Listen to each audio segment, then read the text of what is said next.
All right. I'd like to thank you for leaving crazy person out of the description. So I thought, I was trying to think, what is the most useful thing that I could, what could I say that could actually be helpful or useful to you in the future? And I thought I'd perhaps tell the story of how I sort of came to be here. How did some of these things happen? And maybe there's some lessons there, because I often find myself wondering, how did this happen?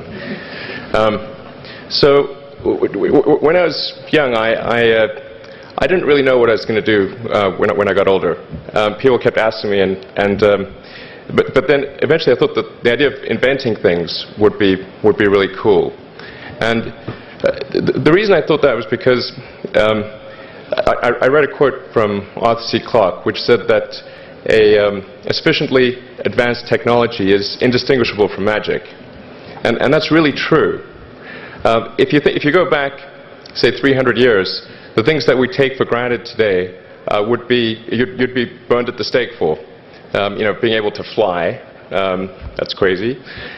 Being able to see over long distances, being able to communicate, having effectively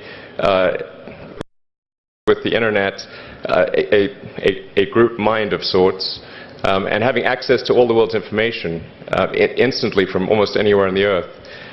This is stuff that really would be magic, or would be considered magic in times past.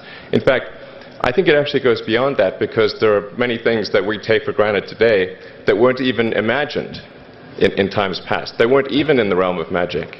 So it actually goes beyond that. So I thought, well, if I can do some of those things, basically if I can advance technology, then that's like magic, and that would be really cool. And I also had sort of a slight existential crisis, because I was trying to figure out what does it all mean? Like, what's the purpose of things? And I came to the conclusion that if we can advance the knowledge of the world, if we can do things that expand the scope and scale of consciousness, then we're better able to ask the right questions and become more enlightened, and that's really the only way forward. So I studied physics and business, because I figured in order to do a lot of these things, you need to know how the universe works, and you need to know how the economy works. And you also need to be able to bring a lot of people together to work with you to create something, because it's very difficult to do something as an individual if it's a significant technology. So I originally came out to California to try to figure out how to improve the energy density of electric vehicles, basically to try to figure out if there was an advanced capacitor that could serve as an alternative to batteries. And that was in '95, and that's also when the internet started to happen. And I thought, well, I can either pursue this technology where success may not be one of the possible outcomes, which is always tricky, or participate in the internet and be part of it. So I decided to drop out. Now, obviously, fortunately, we're past graduation, so I can't be accused of recommending that to you. So did some internet stuff. Did a few things here and there.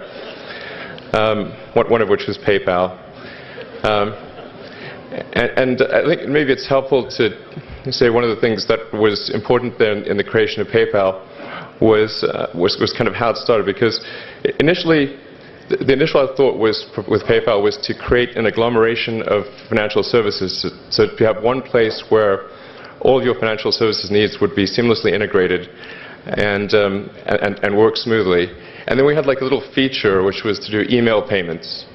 And whenever we'd show the system off to someone, we'd show the hard part, which was the agglomeration of financial services, which was quite difficult to put together. Nobody was interested.